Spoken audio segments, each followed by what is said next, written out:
Hello everyone. Last class में हमने HTET 2022 level 3 biology के पेपर को सॉल्व करना शुरू किया था। उसी के कंटिन्यूएशन में आज की वीडियो है। बचे वो सारे क्वेश्चंस आज की क्लास में सॉल्व करते हैं। चलिए देखते हैं। फर्स्ट क्वेश्चन है skull in the members of ratitae. Ratitae यानी कि फ्लाइटलेस बर्ड्स की बात यहाँ कर रहे हैं। फ्लाइटलेस बर्ड्स के अंदर जो स्कल है वो ड्रोमेओगेनेथस टाइप का देखने को मिलता है। ये कैरेक्टरिस्टिक फीचर है फ्लाइटलेस बर्ड्स का। दूसरा अगर बात करें बाकी ऑप्शंस की, साइजोग्नेथस की बात करें तो ये पिजन्स के अंदर, क्रेन्स के अंदर देखने को मिलेगा। डेस्मोग्नेथस की बात करें तो ये डक्स के अंदर देखने को मिलता है। एगिथोग्नेथस की बात करें तो ये क्रो में, स्पैरो में, इनमें देखने को मिलता है। तो फ्लाइटलेस बर्ड की बात करें तो ऑप्शन नंबर 3 करेक्ट आंसर होगा। नेक्स्ट क्वेश्चन है select the correct definition of osmosis. Osmosis diffusion का एक टाइप है। Osmosis is defined as diffusion of water through a semi-permeable membrane or a selectively permeable membrane। कि water का movement जब डिफ्यूजली होता है यानी कि हाई कॉन्सेंट्रेशन से लो कॉन्सेंट्रेशन की तरफ होता है, अलोंग द कंसंट्रेशन ग्रेडियंट होता है, लेकिन एक मेम्ब्रेन के थ्रू से हम ऑस्मोसिस कहते हैं। तो फर्स्ट ऑप्शन है movement of water from high concentration to low concentration है, डिफ्यूजन की डेफिनेशन है। नेक्स्ट है movement of water from its high concentration to low through a semi permeable membrane, correct option है। Movement of water through aquaporins present in membrane, नहीं, ये हमारे पास facilitated transport में आता है। And movement of water through semi permeable membrane, इसमें हमने कहा डिफ्यूजन होता है यानी कि हाई टू लो कॉन्सेंट्रेशन, यहाँ कॉन्सेंट्रेशन मेंशन नहीं है तो ज़्यादा करेक्ट आंसर कौन सा होगा? Option number 2। नेक्स्ट क्वेश्चन की तरफ चलते हैं। The length of food chain is limited to. Nature में जो फूड चेन है उसका नंबर 3 to 5 ही हमें ट्रॉफिक लेवल देखने को मिलते हैं इसमें। अगर इसमें बात करें अप्रॉक्सीमेट 3 to 4 ट्रॉफिक लेवल। क्यों? क्योंकि ट्रॉफिक लेवल के थ्रू एनर्जी का फ्लो होता है और जैसे जैसे हम लो से हाई ट्रॉफिक लेवल की तरफ जाते रहते हैं एनर्जी 10% लॉ को फॉलो करती है। यानी कि अगर प्लांट्स के पास 100 जूल एनर्जी है तो इसके नेक्स्ट ट्रॉफिक लेवल पे जो भी कोई हर्बीवोर आएगा उसके पास इस 100 जूल का 10% ही पास होगा। बाकी सारी की सारी एनर्जी प्लांट खुद यूज़ कर लेता है या रेस्पिरेटरी लॉस की फॉर्म में रिलीज, हीट की फॉर्म में रिलीज हो जाती है। तो कहने का मतलब हर्बीवोर के पास कितने गई? 10 गई। उसके बाद अगर हर्बीवोर पे कोई और कंज्यूमर फीड कर रहा है उसके पास कितनी गई? 1। यानी कि जैसे जैसे ट्रॉफिक लेवल बढ़ेगा एनर्जी रिक्वायरमेंट बढ़ेगी, लेकिन ट्रॉफिक लेवल के बढ़ने से ऑर्गेनिज्म की कॉम्प्लेक्सिटी भी बढ़ती रहती है और जितना कॉम्प्लेक्स ऑर्गेनिज्म होगा उतनी ज़्यादा उसको एनर्जी की रिक्वायरमेंट होगी। ठीक है, तो इसलिए एनर्जी सफिशिएंट नहीं होगी जो पास ऑन हो रही है हायर ट्रॉफिक लेवल पे। इसीलिए फूड चेन के अंदर जो लेंथ है फूड चेन की, जो ट्रॉफिक लेवल का नंबर है वो लिमिटेड रहता है। नेक्स्ट क्वेश्चन की तरफ चलते हैं। The DNA polymerase used in PCR is obtained from. यही सेम क्वेश्चन लास्ट ईयर भी पूछा गया था। ठीक है, तो यहाँ पे आपके पास क्या दिया हुआ है कि लास्ट वीडियो में भी हमने उस क्वेश्चन को डिस्कस किया था। PCR के अंदर यूज़ किया जाता है जिस DNA पॉलीमरेज का, उसको कहाँ से ऑब्टेन किया जाता है? थर्मस एक्वेटिकस से। टैक पॉलीमरेज उस DNA पॉलीमरेज का नाम है जिसको कहाँ से ऑब्टेन किया जाता है? थर्मस एक्विक्टस। नेक्स्ट क्वेश्चन की तरफ चलते हैं। Biological oxygen demand of waste water is determined by measuring the amount of. Biological oxygen demand क्या होती है कि 1 लीटर अगर हमारे पास वेस्ट वाटर है उसमें जितना भी ऑर्गेनिक मैटर होगा उसको कंज्यूम करने के लिए एरोबिक बैक्टीरिया को कितनी ऑक्सीजन चाहिए। हमने क्या कहा कि 1 लीटर हमारे पास क्या है? वेस्ट वाटर है। उस वेस्ट वाटर में ऑर्गेनिक मैटर होगा। उस ऑर्गेनिक मैटर को डाइजेस्ट करने के लिए उस हेट्रोट्रॉफिक बैक्टीरिया को कितनी ऑक्सीजन चाहिए? तो जितनी ज़्यादा आपके पास ऑर्गेनिक मैटर होगा उतनी ज़्यादा BOD। क्यों? क्योंकि उतनी ज़्यादा ऑक्सीजन का कंजप्शन। जितनी कम BOD इसका मतलब उतना कम वाटर पॉल्यूटेड है, उतना कम पोल्यूशन पोटेंशियल है उस वाटर का, कि उतनी ही कम उसको ऑक्सीजन की ज़रूरत होगी। तो BOD of waste water is determined by measuring the amount of total organic matter, नहीं, ऑक्सीजन कंजप्शन। अगर ऑक्सीजन कंजप्शन ज़्यादा इसका मतलब ऑर्गेनिक मैटर अपने आप ज़्यादा था उस वेस्ट वाटर में। अगर ऑक्सीजन का कंजप्शन कम तो इसका मतलब ऑर्गेनिक मैटर ऑलरेडी कम था। नेक्स्ट क्वेश्चन है वेजिटेटिव प्रोपिगेशन इन इकॉर्निया, जिसे वाटर हाइसिंथ भी बोला जाता है। इसके अंदर वेजिटेटिव रिप्रोडक्शन ऑफसेट से होता है। बल्ब अनियन में, गार्लिक में, लिली में देखने को मिलता है। स्वोलन लीफ बेस, ये टर्म ही अलग दी हुई है। स्वोलन लीफ बेस को हम क्या कहते हैं? पल्वाइनस कहते हैं। लेग्यूमिनस प्लांट का फीचर है। राइजोम जिंजर में देखने को मिलता है। जिंजर वेजिटेटिवली प्रोपेगेट राइजोम के थ्रू करती है। तो आंसर क्या होगा यहाँ पे? Offset will be the correct answer. Next question की तरफ चलते हैं। Which of the following is not an example of genetically modified organism? Genetically modified organism मतलब जिनके जीन में हमने ऑल्टरेशन करके उनको बनाया। ग्लोफिश जेनेटिकली मॉडिफाइड है। फ्लेवर सेवर जेनेटिकली मॉडिफाइड है। मॉली सिंपल एक फिश का नाम है एक्वाकल्चर में जिसको यूज़ किया जाता है। इसमें कोई भी जेनेटिक मॉडिफिकेशन नहीं देखने को मिलती। गोल्डन राइस भी जेनेटिकली इंजीनियरिंग से बना है। तो option number 3 will be the correct answer. Next question की तरफ चलते हैं। Select the correct answer. First है अम्बल is a cymose inflorescence in which short flower stock spread from a flattened receptacle. पहली बात तो कि जो अम्बल है वो रेसिमोज नहीं, वो साइमोज नहीं, रेसिमोज टाइप की इन्फ्लोरेसेंस है। तो पहली स्टेटमेंट इनकरेक्ट। नेक्स्ट कैसे? Raceme is an inflorescence in which sessile flower are borne basipetally. Raceme या रेसिमोज में बेसिपिटली नहीं, एक्रोपिटली फ्लावर का सिंथेसिस होता है कि जो ओल्डेस्ट फ्लावर है वो बेस की तरफ देखने को मिलेगा और जो यंग फ्लावर है वो टिप की तरफ ओरिजिनेशन होगा। हम कैसे? रेसिमोज कहते हैं। साइमोज इन्फ्लोरेसेंस में क्या होता है कि मेन टिप पे टर्मिनल एक्सिस पर फ्लावर आ जाएगा, जिसकी वजह से मेन एक्सिस की हाइट कम रहेगी, लेंथ कम रहेगी। बाकी फ्लावर कहाँ आएंगे? बेस की तरफ। नेक्स्ट है spike is a racemose inflorescence having sessile flower. Sessile मतलब जिसके पास स्टॉक नहीं होती, पेडिसल नहीं होता। तो बिल्कुल ठीक है, स्पाइक रेसिमोज टाइप की इन्फ्लोरेसेंस है जिसमें सिजाइल फ्लावर होते हैं। लास्ट कहते हैं कैपिचुलम, जिसे हेड इन्फ्लोरेसेंस भी बोला जाता है। Is an inflorescence having only unisexual flower. बिल्कुल भी नहीं, इसमें यूनिसेक्सुअल और बाइसेक्सुअल दोनों तरीके के फ्लावर होते हैं। और ये इन्फ्लोरेसेंस हमें कहाँ देखने को मिलेगी? सनफ्लावर में देखने को मिलती है। नेक्स्ट क्वेश्चन की तरफ चलते हैं। Photomorphogenesis is response to red and far light and it is regulated by phytochrome.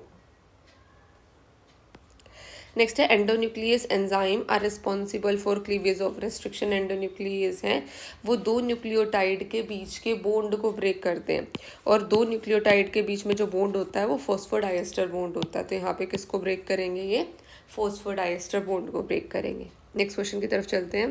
The taxonomical aid where plants and animals are recognized based on contrasting characters. Contrasting characters के ऊपर based की होती है analytical nature की। अगर कोई चीज़ present है तो उसको रिप्रेजेंट करेंगे प्लस से, नहीं है तो किससे करेंगे? माइनस से रिप्रेजेंट करेंगे। हर्बेरियम में ड्राइड प्लांट पार्ट को रखा जाता है, ठीक है। मैनुअल में एक स्पेसिफिक एक ही आपके पास टेक्सोन की इंफॉर्मेशन होती है। नेक्स्ट है final acceptor of electron in etc, electron transport chain is oxygen. Oxygen terminal acceptor होता है। रेस्पिरेशन के अंदर जो हम कहते हैं ऑक्सीजन का यूज होता है, तो ऑक्सीजन का रोल हमें उसी ईटीएस में देखने को मिलता है क्रैब साइकिल के बाद। नेक्स्ट है select the correct order of serial stages of lithosere. Lithosere के अंदर यानी कि रॉक्स के ऊपर जब सक्सेशन होती है उसमें सबसे पहले लाइकन्स आते हैं। लाइकन्स में भी सबसे पहले क्रस्टोज लाइकन, फिर फोलियोज लाइकन, फिर हर्ब्स, फिर scrub stage. Option number 4 will be the correct answer. Next है world summit on sustainable development was held at. World summit 2022 में हुई थी जोहान्सबर्ग के अंदर आफ्टर अर्थ समिट जो रियो डी जेनेरियो में हुई थी। तो option number 1 will be the correct answer. World summit हमसे पूछा गया। Next question in plant world PAR photosynthetically active radiation होती है। ये वो देखो पूरी सनलाइट जो आ रही है प्लांट के पास, प्लांट उसको एब्जॉर्ब नहीं कर सकता, तो वो वेवलेंथ जिसको प्लांट एब्जॉर्ब कर पाता है वो पीएआर है। यानी कि ये रेडिएशन फोटोसिंथेसिस के लिए एक्टिव है और इसकी वेवलेंथ 400 से 700 नैनोमीटर के बीच में रहती है। तो this is photosynthetically active radiation. Next question की तरफ चलते हैं। Consider the following statement and choose the correct answer using the code below. First है माइकोप्लाज्मा लैक सेल वॉल, बिल्कुल माइकोप्लाज्मा स्मॉलेस्ट सेल है जिसके पास सेल वॉल नहीं होती। नेक्स्ट है mycoplasma resistant to antibiotic that target cell wall synthesis. नहीं, antibiotics जो है वो सेल वॉल को डिग्रेड करती है। बैक्टीरिया के सेल वॉल बनी हुई होती है पेप्टिडोग्लाइकेन की। तो कुछ एंटीबायोटिक जैसे पेनिसिलिन होगी, ये क्या करेंगी, सेल वॉल पे जाके अटैक करेंगी और पेनिसिलिन की लिंकिंग को डिसॉल्व कर देंगी।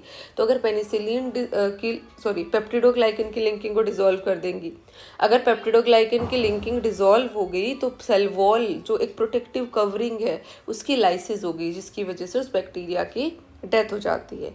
ठीक है, तो ये ऑप्शन आपके पास कैसा दिया हुआ है, गलत दिया हुआ है। ठीक है, तो बेसिकली माइकोप्लाज्मा रेजिस्टेंट नहीं है एंटीबायोटिक पे जो सेल वॉल सिंथेसिस को टारगेट करती है। Option number 3 will be the correct answer. Next है, which of the following is not a free living nitrogen fixing bacteria. Frankia ही फ्री लिविंग नहीं है, ये नॉन लेग्यूमिनस प्लांट जैसे एग्जाम्पल है एलनस, इसके साथ एसोसिएशन में रहता है। बाकी क्लैप्सिला, क्लोस्ट्रीडियम या बिजरेंकिया आपके पास कैसे हैं, फ्री लिविंग नाइट्रोजन फिक्सर है, सॉइल के अंदर फ्रीली मिलेंगे और नाइट्रोजन फिक्स करेंगे। नेक्स्ट क्वेश्चन की तरफ चलते हैं। Consider the following statement and select the correct answer. Assertion है CNG is considered safer as LPG.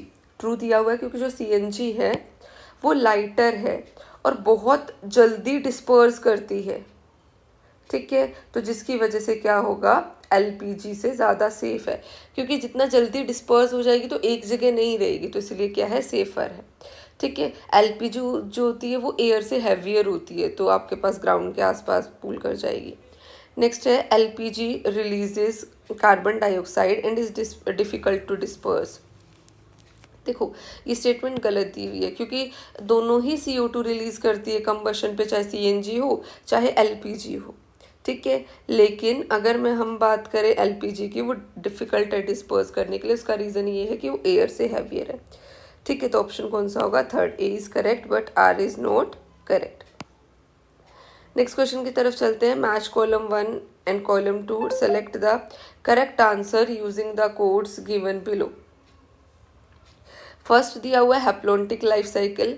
Haplontic life cycle का मतलब क्या होता है, जहाँ पे जो डोमिनेंट फेज होगा वो क्या होगा, गैमेटोफाइट। देखो प्लांट की लाइफ साइकिल में 2 फेजेस होते हैं, एक होता है गैमेटोफाइट, ये वो स्ट्रक्चर जो गैमेट बनाती है आगे जाके, हैप्लोइड होती है।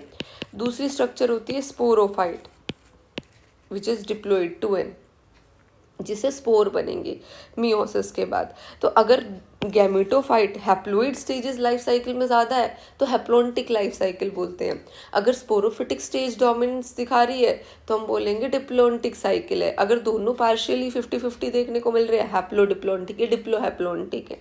ठीक है, ट्राइफेजिक लाइफ साइकिल क्या होता है, जिसमें 3 मल्टीसेलुलर जनरेशन होती है, मतलब एक गैमेटोफाइट स्टेज और 2 अलग अलग स्पोरोफाइट स्टेज। और ये ट्राइफेजिक साइकिल हमें देखने को मिलेगा पॉलीसिफोनिया के अंदर। ठीक है, तो डी का ऑप्शन क्या होगा, 2। यहाँ से भी हमें आंसर मिल सकता था, कौन सा, option number 1। Haplontic life cycle किस में है, क्लाइमाइडोमोनास में है। डिप्लोन्टिक किस में है, फ्यूकस के अंदर। डिप्लोहैप्लोन्टिक किसके अंदर है, एक्टोकार्पस में। और ट्राइफेजिक किस में, फ्यूकस में। Option number 1 is the correct answer. Next question देख लेते हैं।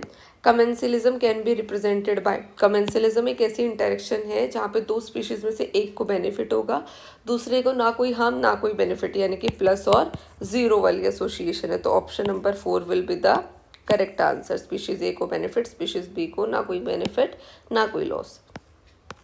नेक्स्ट क्वेश्चन की तरफ चलते हैं। The number of chromosome in a somatic cell of onion is 16। Number of chromosome कितने दिए हुए हैं, 16 दिए हुए हैं। How many DNA molecules are there in the root tip of onion during metaphase stage. देखो हमें पता है, अगर मैं बात कर रही हूँ 16 मेरे पास DNA के मॉलिक्यूल, अमाउंट की बात कर रहे हैं बेसिकली। जैसे ही S फेज आएगा DNA की डबलिंग हो जाती है, यानी कि 32 हो जाएंगे, और वही 32 M फेज में रहेंगे, मतलब प्रो फेज में, मेटा फेज में यही 32 रहते हैं। एना फेज में जाके क्या हो जाती है, स्प्लिटिंग हो जाती है। जब तक एना फेज नहीं आया तब तक सेम ही रहेंगे। इसका मतलब यहाँ पे कितना देखने को मिलेंगे हमें, 32 DNA मॉलिक्यूल्स। DNA पूछा, अगर नंबर ऑफ क्रोमोसोम पूछा होता तो हम सेम बोलते।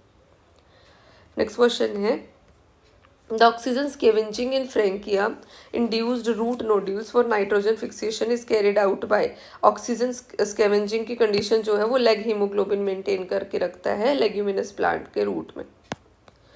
नेक्स्ट है select the correct statement in reference to pollen tube. Pollen tube exhibits, pollen tube का जो मूवमेंट है उसको डायरेक्ट कौन करता है, सिनर्जिड करते हैं।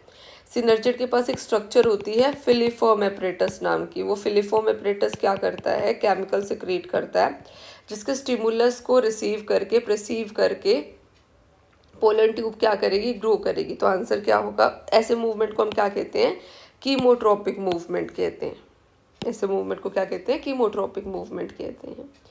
कीमोटैक्सिस का मतलब क्या होता है, पूरे के पूरे ऑर्गेनिज्म का मूव करना, लेकिन वहाँ पोलन ग्रेन मूव नहीं करता, वहाँ पे सिर्फ क्या मूव करेंगे, पोलन ट्यूब का मूवमेंट होता है, कंटेंट का मूवमेंट देखने को मिलता है।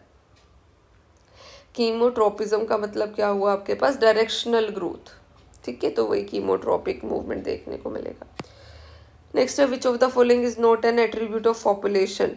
जब किसी पॉपुलेशन की बात करते हैं उसमें हम इंडिविजुअल्स की एज बता सकते हैं, मेल या फीमेल सेक्स रेशियो बता सकते हैं, कितने मेल कितने फीमेल, नेटेलिटी यानी कि बर्थ रेट बता सकते हैं, ठीक है, इसी के साथ मोर्टेलिटी यानी कि डेथ रेट बता सकते हैं, लेकिन स्पीशीज़ इंटरेक्शन की बात नहीं करते, वो हम 2 स्पीशीज़ के लिए बताते हैं, पूरी पॉपुलेशन के लिए नहीं बताते। तो नोट एन एट्रीब्यूट पूछा तो आंसर क्या हो जाएगा, स्पीशीज़ इंटरेक्शन। नेक्स्ट क्वेश्चन की तरफ चलते हैं। The rivet popper hypothesis was given by rivet popper hypothesis, Paul Ehrlich ने दिया था, जहाँ पे उन्होंने इकोसिस्टम के फंक्शंस को एक्सप्लेन करने की कोशिश की थी, इकोसिस्टम को एरोप्लेन के साथ कंपेयर करके, ठीक है। रिवेट जहाँ पे किसको रिप्रेजेंट कर रहे थे, स्पीशीज़ को। रिवेट्स को पॉप करना मतलब स्पीशीज़ को ख़त्म करना। उन्होंने कहा था कि इकोसिस्टम एक एरोप्लेन की तरह है, जैसे एरोप्लेन में रिवेट्स लगे होते हैं, नट बोल्ट्स लगे होते हैं, वैसे इकोसिस्टम में स्पीशीज़ होती है। एक रिवेट को निकालने का मतलब क्या हुआ, इकोसिस्टम से एक स्पीशीज़ को निकालना। तो उन्होंने कहा था इनिशियली भले ही कोई इम्पैक्ट हमें ना देखने को मिले, बट लॉन्ग टर्म इम्पैक्ट देखने को मिलेंगे, लेकिन अगर उन्हीं रिवेट्स को आप विंग से, एरोप्लेन के विंग से निकालना शुरू करो तो एरोप्लेन की सेफ्टी के अफेक्ट होती है। सेम वैसे इकोसिस्टम से अगर कीस्टोन स्पीशीज को रिमूव कर देंगे तो इकोसिस्टम के फंक्शन पे इम्पैक्ट दिखेगा। नेक्स्ट क्वेश्चन की तरफ चलते हैं। The oxygenase activity of Rubisco initiates. Rubisco जब ऑक्सीजनेज की तरह बिहेव करे तो C2 साइकिल चलता है, जो हाईली वेस्टफुल प्रोसेस है प्लांट के लिए, जहाँ पे हम कहते हैं ना ATP बनती है, ना कोई NADPH बनता है, ना कोई शुगर बनती है, बल्कि प्लांट ने जितनी CO2 इकट्ठा करके रखी थी, ठीक है, फिक्स करके रखी थी, उसका 25% प्लांट लूज कर देता है, वो भी ATP के यूज़ के साथ, ठीक है। रुबिस्को के पास देखो C और O लिखा हुआ है लास्ट में, C का मतलब कार्बोक्सिलेज, CO2 को फिक्स कर सकता है, तो जब CO2 को फिक्स करता है तब C3 साइकिल चलता है, और जब वो ऑक्सीजनेज की तरह बिहेव करे, एटमॉस्फेयर में अगर ऑक्सीजन ज़्यादा होगी तभी रुबिस्को ऑक्सीजनेज की तरह बिहेव करता है, तो C2 साइकिल चलता है।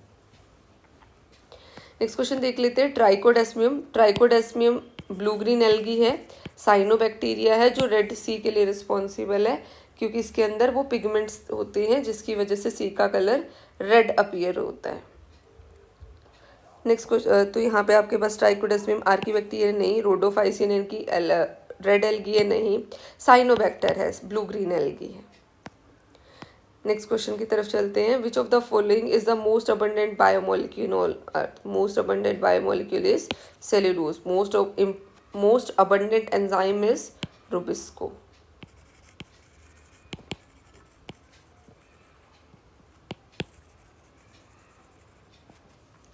नेक्स्ट क्वेश्चन की तरफ चलते हैं। Consider the following statement and choose the correct answer using the code given below. Assertion कहता है heartwood is less susceptible to fungus and contain less moisture than sapwood. True statement है। Heartwood पे fungal attacks इसलिए नहीं हो सकते क्योंकि उसमें मॉइस्चर कम होता है सैपवुड से। इसका एक रीज़न ये भी है कि हर्टवुड के अंदर देखने को मिलता है हमें डेड सेल्स, ठीक है। लिग्निन की डिपोजिशन बहुत ज़्यादा होती है और हमें पता है लिग्निन जहाँ होगा वहाँ डिकम्पोजिशन वैसे ही स्लो हो जाता है।